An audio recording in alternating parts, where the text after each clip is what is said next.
Melody Bay said, "Gratitude makes sense of our past, brings peace for today, and creates a vision for tomorrow." Speaking of visions for tomorrow, it's already November. I can't believe that we are already here. Today's just been such a crazy, incredible, wonderful day that I am definitely glad that I have this channel to document what I've been doing. So today was the Walk for Hope. It was our cancer awareness walk. We got there about 8:30, started walking around 9:45, and honestly, it was incredible. The atmosphere was so electric, and there was such a mix of emotions for me and for my wife. It's awesome and hard to see so many people celebrate their recovery and they celebrate their being cancer free, and that's great. We're super happy for them. I'm not trying to say that that's a bad thing at all.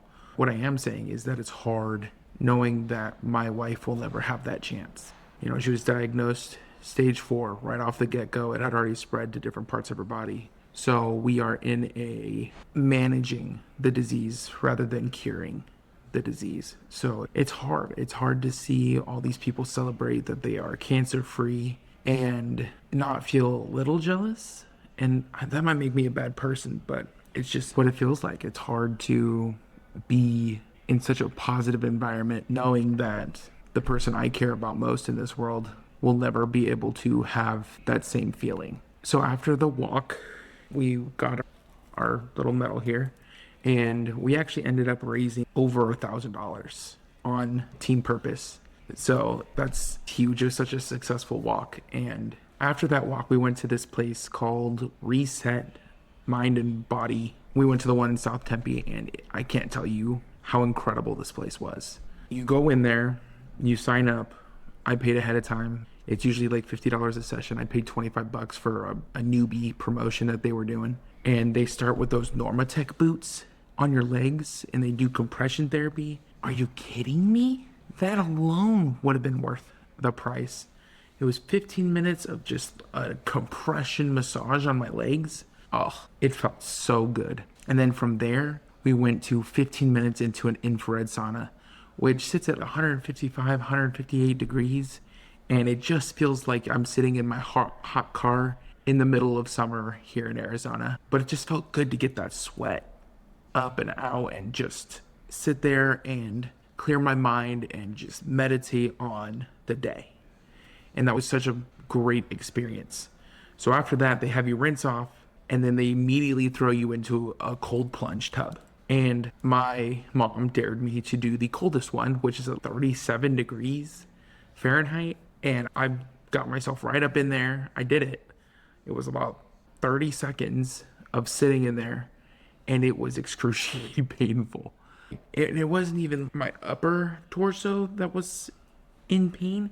It was my shin. I didn't expect my shins to hurt so bad. And the way they explained it was that wherever it hurts the most is probably where you have the most inflammation. And so it was excruciating in my legs. And 30 seconds was all I could do. I got out of there, and I'm just sitting on the edge of this thing, just trying not to hyperventilate or pass out. And I look over and I see this lady who's in the sauna that's right across from me. And she's just mouthing, "You've got to stand up and walk around, pump your feet.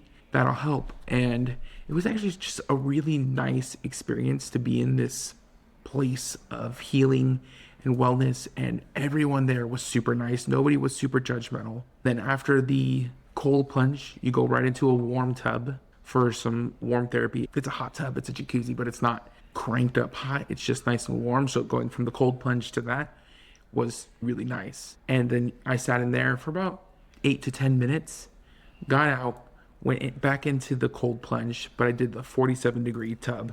And that one was so much better for me. And I don't know if it was because I already knew that I did the 30-degree one, that I could do the 40-degree one. But I sat in there. I did about a minute and a half. And once again, it wasn't like it's not that I couldn't control my breathing. My body felt good. My back, my hip, everything felt really good in this cold tub. But it was, once again, it was my shins. My shins were killing me. And after the cold plunge, you dry off, and then you can do red light therapy. But because my wife does have cancer, red light therapy, it works. And the reason I know it works is because the doctors have told us to never do red light therapy for my wife because it promotes growth in the cells. And that is one thing you do not want for cancer cells to have, is to be promoted to grow. So we skipped the red light therapy, but it is the final step of that whole process. And honestly, it was just a great experience. The person guiding us through the whole process, she was phenomenal. And I believe her name was Madison or Maddie. She was incredible. Hands down, super nice. And we will be going back. In 4 weeks, my wife has treatment again, and we will definitely be booking another session for that day. I think it's actually the day right before Thanksgiving, so hopefully they're open. But it's going to work out. It's going to be phenomenal. I can't wait for our next session. So let's take a little drink break. At this walk, I had a bunch of different vendors. We saw the Guardians organization, the Reds organization, and the Diamondbacks organization. They were all there. If you're like me and you just finished watching Game 7 of the World Series, I'm sad that the Dodgers won, but it was a wild game. Yamamoto deserves everything. That dude is an absolute animal. So, besides the point, one of the vendors was Popwell, and they do these sodas that this has 7 carbs, less than 1 gram of sugar, and it's a probiotic flavored soda, and it's a little root beer. So, decided I'm gonna give that a try. Keep my vocal cords going. Cheers. Smells like a root beer. Not bad. Not bad at all. Oh, they make the ice drinks. I love the ice drinks. If you don't like the ice drinks, I don't know if we can be friends. Just saying. I don't know if we can. So the people who make ice make these Popwell. That makes a lot of sense, actually. Okay, November 1st. Let's talk about some goals here. I feel like I've let my goals slip in October, and that is 100% on me. I don't feel like I was very committed to them. September, October have been tough as far as maintaining some sort of regular schedule, but that changes now in November.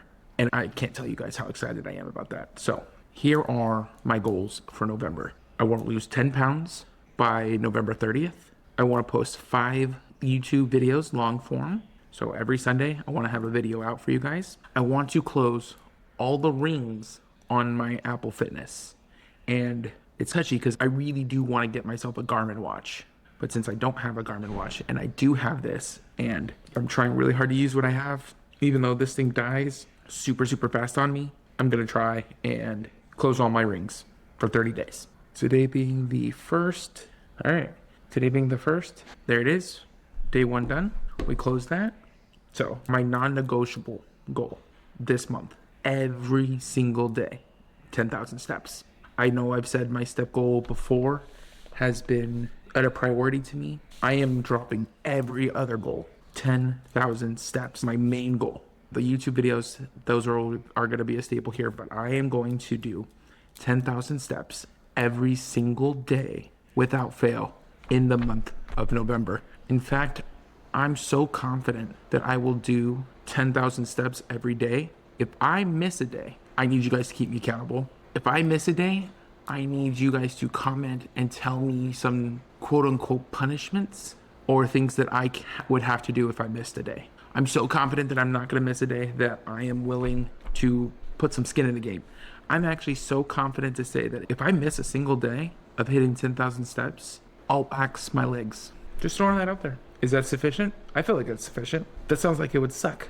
So yeah, I'm so confident that I'm going to do 10,000 steps every day that I am willing to put that out there. Just saying.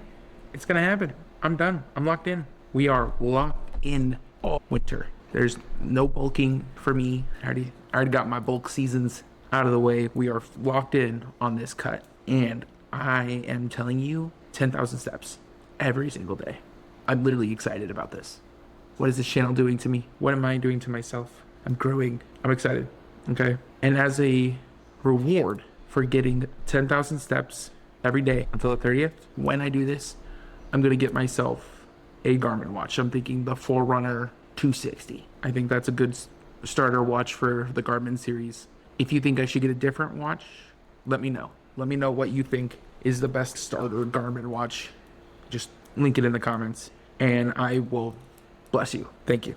I'm super excited. So we're definitely going to be back to meal prepping every day, every week now that it's going to kind of slow down and we're back to our normal work groove in November. I'm excited for that. I'm excited that I actually have a few days off in work this month coming up and I need them. I'm telling you guys, I'm beat. My mental health has taken a hit this last few weeks. I've been feeling real snippy with people that I care about, and I hate feeling that way. I hate feeling down. I hate feeling kind of just lost and like a jerk. I can't stand it. I hate being that way. So I'm actually going to be taking a few days off just for me, and where I plan on doing nothing other than getting my 10,000 steps and chilling and just relaxing and playing some video games and obviously lifting and things like that.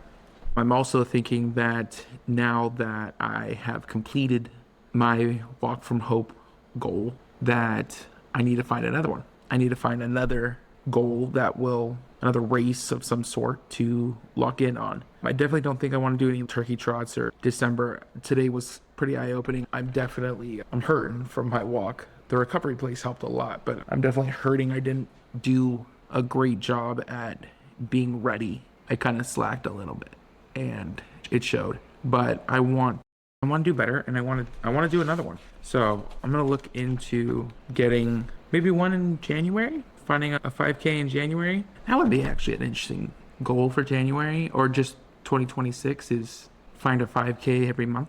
I definitely have to find better shoes. I currently rock the Hoka Bondi 9s and I think they're just a little too narrow. Whatever it is, it's my right foot right on the outside of my pinky foot, right here on the pad of the foot, and then right on the side. It kills me. It hurts so bad. It still hurts now. And I'm not sure if it's the shoe. I'm not sure if it's the way I walk. I don't know what's wrong, but I do know that my Hoka's Bondi hurt me. And I was pretty substantially banged up by the end of my walk today. So I gotta find something. I'm thinking maybe some New Balance extra wides, but I need to try them on because I don't want to spend more money on shoes. I've already bought these Hokas, which were hella expensive.